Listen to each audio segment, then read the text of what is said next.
Welcome to सोने का view. जैसा कि हम लोग ज्योग्राफी सेशन क्लास पढ़ रहे हैं, ठीक है।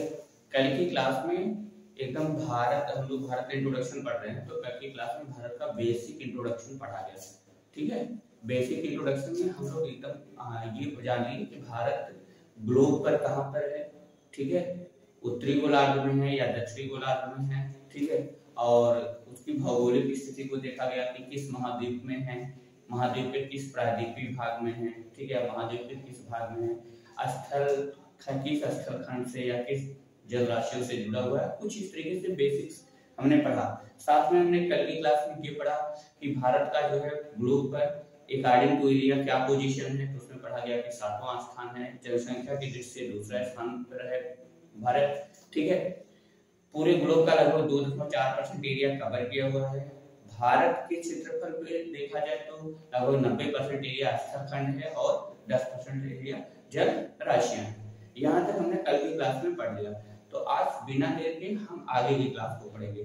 अभी जो भी कॉन्सेप्ट हम लोग सीखेंगे वो इंट्रोडक्शन से जुड़ा होगा। आपको देखिए बोर्ड पर एक मानचित्र भारत का दिखाई दे रहा है कि नहीं, ये भारत का मानचित्र है, ठीक। अब आज की क्लास में हम लोग पढ़ेंगे कि भारत की आकृति के बारे में, है ना, यानी भारत का आकार, ठीक है। क्वेश्चन बन सकता है कि भारत का आकार कैसा है, ठीक, भारत का आकार कैसा है, ठीक। और उसके बाद भारत में कितने राज्य, कितने केंद्र शासित प्रदेश है, थोड़ा सा इसको हम आज इंट्रोड्यूस कर लेंगे। उसके बाद भारत का उत्तर, दक्षिण, पूर्व, पश्चिम बिंदु कौन सा है, ठीक है, उसको देखा जाएगा, ठीक। तो साथ में उत्तर, दक्षिण, पूर्व, पश्चिम विस्तार को पढ़ेंगे। आज की क्लास में लगभग यहाँ तक चीजों को कवर करने का प्रयास किया जाएगा। तो चलिए हम क्लास शुरू करते हैं, ठीक। तो अब यहाँ पे देखिए कि भारत की आकृति आपको दिखाई दे रही है, ठीक। जैसा कि हम जानते हैं कि वर्तमान में भारत में कुल कितने राज्य और केंद्र शासित प्रदेश हैं? 28 राज्य और 8 केंद्र शासित प्रदेश हैं, ठीक है। भारत में अगर हम राज्य और केंद्र शासित प्रदेश की बात करें तो भारत में राज्य की संख्या है, ठीक है, राज्य और केंद्र शासित प्रदेश, ठीक। तो भारत में कुल कितने राज्य हैं? 28 और केंद्र शासित प्रदेश कितने हैं? 8। समझा ना, भारत में 28 राज्य, 8 केंद्र शासित प्रदेश हैं। इसके पहले क्या था?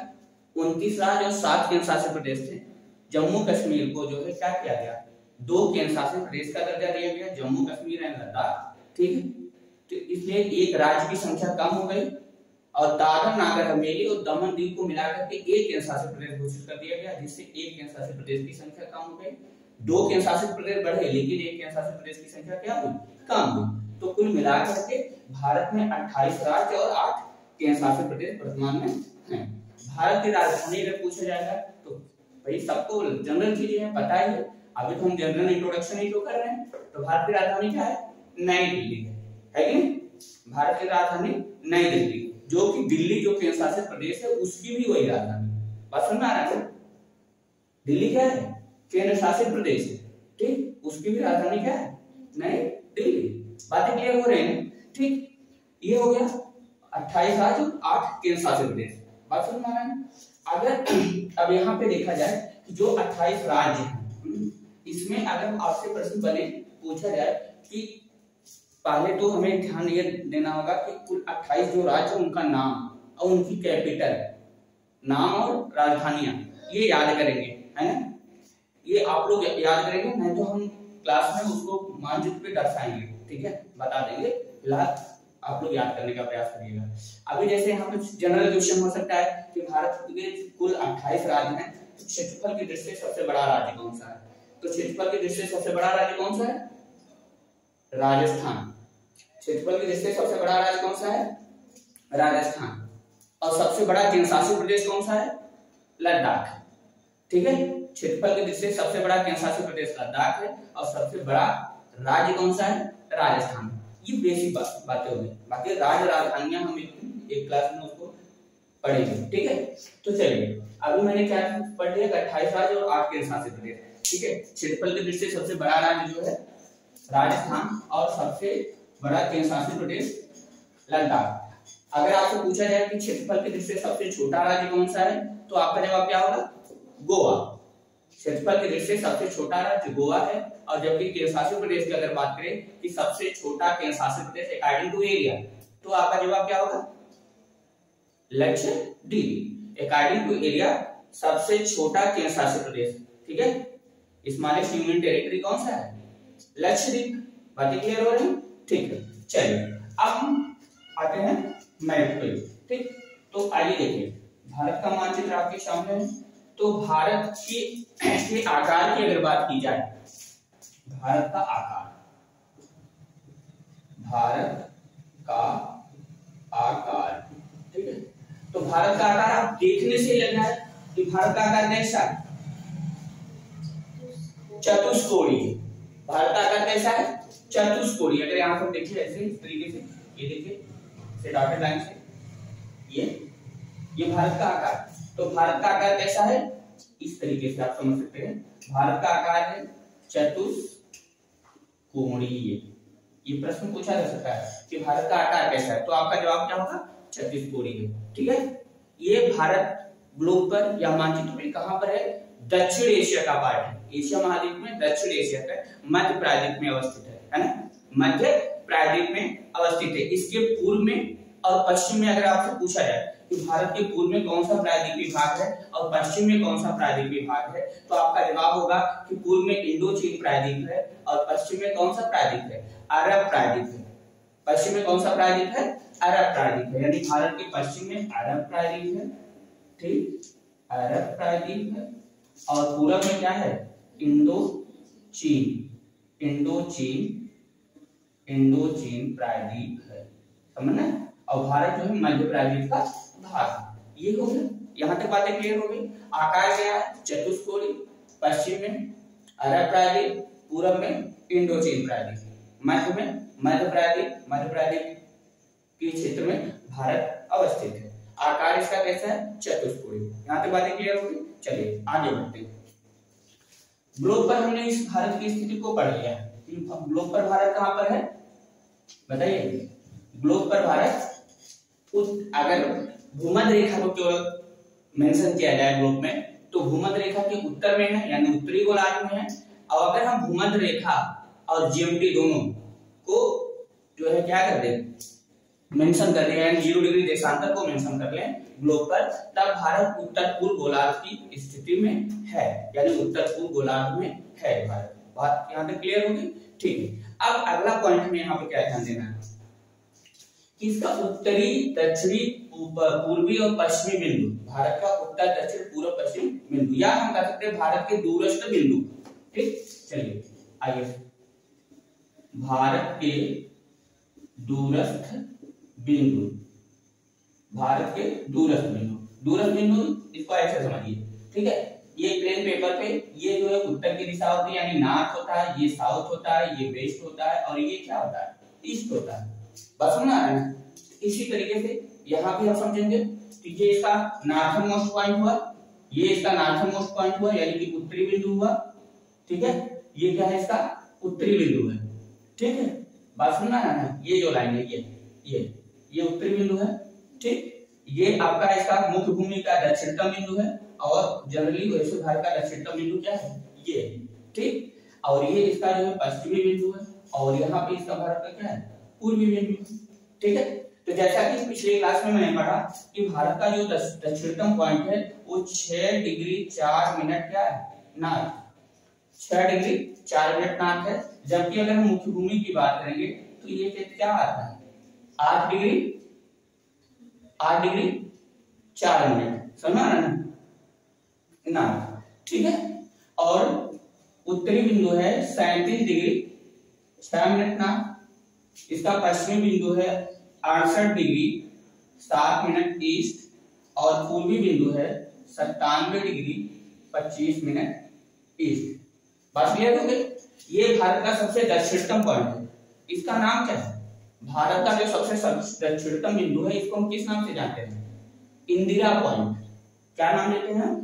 इंदिरा पॉइंट। यहाँ पे लिख दे रहे हैं, देखिए इंदिरा पॉइंट, ठीक है। दक्षिणतम बिंदु इंदिरा पॉइंट हो गया। भारत का जो सबसे उत्तरी बिंदु है, इसे किस नाम से जानते हैं? इंदिरा काल। यहाँ पे लिख रहे हैं इंदिरा काल, ठीक है, इंदिरा काल हो गया। ठीक है, भारत का जो सबसे पश्चिमी बिंदु है उसको हम क्या नाम देते हैं, किस नाम से जानते हैं, गौरा माता। ठीक है, गुहार मोती करके कहीं भी मिलता है गौरा माता।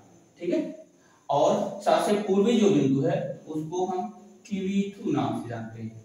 क्या है, किवीथु। बात क्लियर हो गई है। ठीक, तो नाम तो आपको पता हो गया कि पूर्व पश्चिम उत्तर दक्षिण बिंदु कौन सा, यानी भारत का दूरस्थ बिंदु किस नाम से जाना जाता है, जहां तक तो बात क्लियर हो गई। अब यहाँ पे एक पॉइंट अब यहाँ पे बच रहा है, जो भारत का मुख्य भूमि का सबसे दक्षिणतम बिंदु है। मुख्य भूमि का सबसे दक्षिणतम बिंदु है कि नहीं, तो मुख्य भूमि का सबसे दक्षिणतम बिंदु है, इसको हम किस नाम से जानते हैं, कन्याकुमारी। ठीक है, कन्याकुमारी जो मुख्य भूमि का सबसे दक्षिणतम बिंदु है। यहाँ पे आप मुख्य भूमि लिख लेंगे, है ना, मुख्य भूमि का सबसे दक्षिणतम बिंदु। बातें क्लियर हो रही है। कई बार ये क्वेश्चन पूछे गए हैं एग्जाम में, सुना रहा है, वनडे एग्जाम में, यूपीएससी यूपीपीएससी एग्जाम में, स्टेट की परीक्षाओं में ये क्वेश्चन एसएससी के एग्जाम में पूछे गए हैं, अक्सर पूछे जाते रहते हैं। बातें यहीं तक खत्म नहीं हुई। अब हमें ध्यान यहाँ पे क्या देना है कि ये जो उत्तरी दक्षिणी पूर्वी पश्चिमी जो बिंदु हैं वो किस राज्य या किस केंद्रशासित प्रदेश में अवस्थित हैं, या किस राज्य या किस केंद्रशासित प्रदेश के भाग हैं। समझ में आ रहा है ना। ठीक है, तो चलिए हम इसको समझने का प्रयास करते हैं। ठीक, इंदिरा पॉइंट ये आप देख रहे हैं ना, ये जो एरिया है ये अंडमान निकोबार द्वीप समूह का पार्ट है। अंडमान निकोबार द्वीप समूह का एरिया है, जिसमें ये क्या है, ग्रेट निकोबार, जो भारत का सबसे दक्षिणतम जो है, क्या है, अंडमान निकोबार द्वीप समूह का दक्षिणतम द्वीप है ग्रेट निकोबार, उसका पार्ट है इंदिरा पॉइंट। किसका पार्ट है, ग्रेट निकोबार। इस तरीके से आप इसको मेंशन कर रहे हैं। ग्रेट निकोबार का सबसे दक्षिणतम पॉइंट है इंदिरा पॉइंट, जिसे भारत का सबसे दक्षिणतम बिंदु कहा जाता है। बातें क्लियर हो गई। कन्याकुमारी, कन्याकुमारी किस क्षेत्र में आ रहा है, ये तमिलनाडु के हिस्से में आ रहा है। तमिलनाडु, तमिलनाडु को हम टीएन से रिप्रेजेंट कर रहे हैं, तमिलनाडु, क्योंकि यहाँ पे तमिलनाडु वाला एरिया आता है। ठीक है, हम एक मानचित्र में आप लोग को पूरा लोकेशन बताएंगे कि कौन सा राज्य के शासित प्रदेश कहाँ पे है। ठीक, ये तमिलनाडु के हिस्से में आ गया। ठीक है, उसके बाद उत्तरी बिंदु की अगर हम बात करें तो अब आप देखना कि ये जो क्वेश्चन है ये कहाँ पे आ रहा है, यहाँ पे ये लद्दाख वाला एरिया, जो लद्दाख के शासित प्रदेश बना है उसके हिस्से में आ रहा है। ठीक है, पहले क्या था, इंदिरा काल को हम कहते थे जम्मू कश्मीर के पार्ट में, बट अब जम्मू कश्मीर का एरिया वो नहीं रह गया, जम्मू कश्मीर तो लगभग यहाँ पर है। ठीक है, बाकी ये पूरा पोर्शन क्या, ये लद्दाख वाला हिस्सा है। हालांकि ये पीओके के अंतर्गत आ रहा है, लेकिन हम लद्दाख को मेंशन करेंगे। ठीक है, तो इंदिरा काल कहाँ पे है, लद्दाख। बस में आ रहा है ना, इंदिरा काल लद्दाख हो गया। ठीक, गौरा माता ये देख रहे हैं, ये क्या है, कच्छ की खाड़ी है। ये कौन सी खाड़ी है, कच्छ की खाड़ी। मानचित्र को समझिए, ये कच्छ की खाड़ी है, तो कच्छ की खाड़ी का जो क्षेत्र है वो ये कच्छ कहाँ पे, गुजरात में। ठीक है, ये गुजरात के एरिया में आता है। गौरा माता कहाँ पे, गुजरात, गुजरात। ठीक है, गुजरात राज्य का हिस्सा है। और किवीथु ये देख रहे हैं, अरुणाचल प्रदेश, ये अरुणाचल प्रदेश का क्षेत्र है। तो किवीथु कहाँ पे, अरुणाचल प्रदेश। अरुणाचल प्रदेश को मैंने एआरपी से रिप्रेजेंट कर दिया। तो ये क्लियर हो गया कि उत्तर दक्षिण पूर्व पश्चिम जो पॉइंट्स हैं वो किस राज्य या किस के शासित प्रदेश के हिस्से में पड़ रहे हैं, है ना। ठीक, तो ये देख रहे हैं ना, ये आपका उत्तर प्लेन पेपर पे क्या होता है, ये उत्तर होता है और ये दक्षिण होता है, ये पूर्व होता है और ये पश्चिम होता है। तो यहाँ पे मैंने इस पॉइंट को समझ लिया कि ये क्या है, उत्तर दक्षिण पूर्व पश्चिम बिंदु क्लियर हो गए। बात समझ में आ गई, है ना। चलिए ठीक है, अब हम क्या करेंगे, अगला पॉइंट हमारा क्या होगा कि अगर हम इसको समझ लें तो अब हम देखेंगे इनका विस्तार, भारत का उत्तर दक्षिण पूर्व पश्चिम विस्तार कितना है अकॉर्डिंग टू जो है अक्षांश और देशांतर पॉइंट्स, यानी इसके पॉइंट्स के आधार पे, है कि नहीं। अक्षांशीय और देशांतरी विस्तार में यहाँ पे समझ लेते हैं। ठीक है, तो अगर हम अक्षांशीय विस्तार की बात करें, अक्षांशीय विस्तार, ठीक है, तो अक्षांशीय विस्तार तो देखिए 8 डिग्री 4 मिनट है, यानी कि यहाँ से ऐसे लाइन जाएगी, ये सब अक्षांश रेखाएं होंगी, है ना। अक्षांश रेखाएं ऐसे बढ़ेगी, ठीक है, और देशांतर रेखाएं ऐसे खड़ी रेखाएं देशांतर रेखाएं होती हैं। तो अगर हम जो है ये विस्तार देखेंगे, यानी कि 8 डिग्री 4 मिनट और 37 डिग्री 6 मिनट, समझ आ रहा है ना। तो यहाँ से यहाँ तक का ये क्या हो रहा है, ये आपका अक्षांशीय विस्तार होगा। बात समझ में आ रहा है ना। तो अगर हम मुख्य भूमि तक की बात करें, अक्षांशीय विस्तार को हम मुख्य भूमि तक की बात करें, मुख्य भूमि का अक्षांशीय विस्तार, तो आप इस तरीके से निकाल सकते हैं 37 डिग्री 6 मिनट, ठीक है, से 8 डिग्री 4 मिनट अगर आप माइनस करेंगे तो यहाँ पे मिलेगा 29 डिग्री 2 मिनट, है ना। 29 डिग्री 2 मिनट इसका मुख्य भूमि का अक्षांशीय विस्तार है।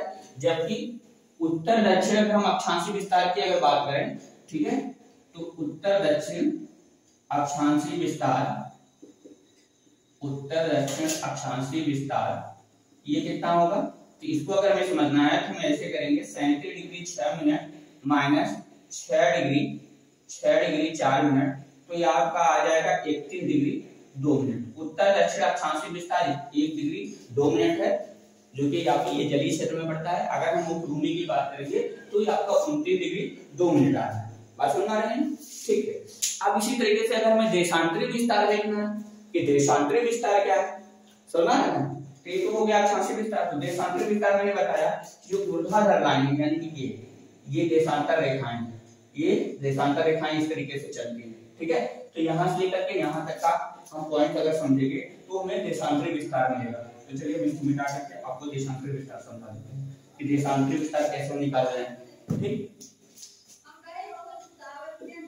देशांतरी विस्तार, तो जब हम देशांतरी विस्तार की बात करेंगे तो देखिए 68 डिग्री 7 मिनट ईस्ट और इधर कितना है 57 डिग्री 25 मिनट। तो आप क्या करेंगे 97 डिग्री 25 मिनट में से 68 डिग्री 7 मिनट माइनस करेंगे तो कितना आ जाएगा, 25 से 7 जाएगा तो कितना हो गया 18 मिनट हो गया। और देखिए इधर का होगा 29 डिग्री 18 मिनट। तो देशांतरी विस्तार कितना है 29 डिग्री 18 मिनट और अक्षांशीय विस्तार कितना है, ठीक है, 29 डिग्री 2 मिनट मुख्य भूमि का, और जबकि जो है पूरा जो है अक्षांशीय विस्तार देखा जाए तो 31 डिग्री 2 मिनट है। इसको किलोमीटर में अगर हम पढ़ें तो किलोमीटर में जो है तो उत्तर दक्षिण जो विस्तार है वो 3214 किलोमीटर है, ठीक है। उत्तर दक्षिण विस्तार यहां से लेकर के यहां तक ये जो विस्तार है, ठीक है, उत्तर दक्षिण विस्तार अगर आपसे पूछा जाए तो आप बताएंगे 3214 किलोमीटर, ठीक। और पूर्व पश्चिम या पश्चिम से पूर्व जो विस्तार है अगर ये पूछा जाएगा इसको आप क्या बताएंगे 2933 किलोमीटर, 2933 किलोमीटर। बात समझ आ गया ना। तो देखिए ये बहुत ही इंपॉर्टेंट फैक्ट्स था। आज की क्लास में हम लोगों ने क्या पढ़ लिया, आज की क्लास में हम लोगों ने पढ़ा सबसे पहला पॉइंट कि भारत का आकार कैसा है, ठीक है। एक बार हम पूरा रिकॉल कर लेते हैं कि आज की क्लास में हमने पढ़ा भारत का आकार, तो पता चला कि भारत का आकार चतुष्कोणीय है, ठीक है। भारत है कहां पर, भारत जो है एशिया महाद्वीप के दक्षिण एशिया में मध्य प्रायद्वीपीय क्षेत्र में अवस्थित है। इसके पश्चिम में अरब प्रायद्वीप और पूर्व में इंडो चीन प्रायद्वीप है। ये बातें क्लियर हो गई, ठीक। अगर हम भारत में देखें तो कुल 28 राज्य और 8 केंद्र शासित प्रदेश है, जिसमें क्षेत्रफल की दृष्टि से सबसे बड़ा राज्य राजस्थान है और सबसे छोटा राज्य गोवा है, ठीक। और क्षेत्रफल की दृष्टि से सबसे बड़ा केंद्र शासित प्रदेश लद्दाख और सबसे छोटा केंद्र शासित प्रदेश लक्षद्वीप है। ये ऐसा मैंने पढ़ लिया। उसके बाद हम इनका दूरस्थ बिंदु पढ़ें तो उत्तर दक्षिण पूर्व पश्चिम बिंदु की जब बात हुई तो सबसे दक्षिणतम बिंदु इंदिरा पॉइंट है। जबकि मुख्य भूमि की बात करेंगे तो कन्याकुमारी जो कि तमिलनाडु का पार्ट है, और इंदिरा पॉइंट ग्रेट निकोबार यानी अंडमान निकोबार द्वीप में ग्रेट निकोबार का पार्ट हो गया, ठीक। और उत्तरतम बिंदु जो है इंदिरा कॉल है जो कि लद्दाख का पार्ट है। पश्चिमी बिंदु गौरा माता गुजरात के क्षेत्र में आता है और पूर्वी बिंदु किबीथु जो कि अरुणाचल प्रदेश के क्षेत्र में आता है। उसके बाद हमने यहाँ पे पढ़ा अक्षांशीय और देशांतरी विस्तार। तो अक्षांशीय विस्तार मतलब उत्तर से दक्षिण या दक्षिण से उत्तर की अगर हमने बात किया तो यहाँ पे मुख्य भूमि का जो विस्तार है 29 डिग्री 2 मिनट, और जबकि टोटल जो विस्तार आया 31 डिग्री 2 मिनट आया, और देशांतरी विस्तार 29 डिग्री 18 मिनट आया। किलोमीटर में जब हमने इसको समझा तो 29 डिग्री 2 मिनट या जो भी आपका था या 31 डिग्री जो है क्या कहते हैं कि 2 मिनट, ठीक है। तो 29 डिग्री जब हम उत्तर दक्षिण विस्तार पढ़ेंगे तो आपको मिल जाएगा देशांतरी अक्षांशीय विस्तार, तो आ रहा है आपका क्या 3214 किलोमीटर, और पूर्व पश्चिम विस्तार जो कि अक्षांशीय विस्तार है 2933 किलोमीटर। ये चीजें मिली, समझ में आ रहा है ना। तो यहाँ तक बातें क्लियर हो गई, ठीक। यहाँ से कोई भी क्वेश्चन आएगा तो आप बहुत ही आसानी से इसको क्लियर कर सकते हैं। ठीक है, तो चलिए आज की क्लास को यहीं पे रोकते हैं, फिर ऐसे एक एक दो टॉपिक को हम डेली कवर करेंगे। ठीक है, धन्यवाद।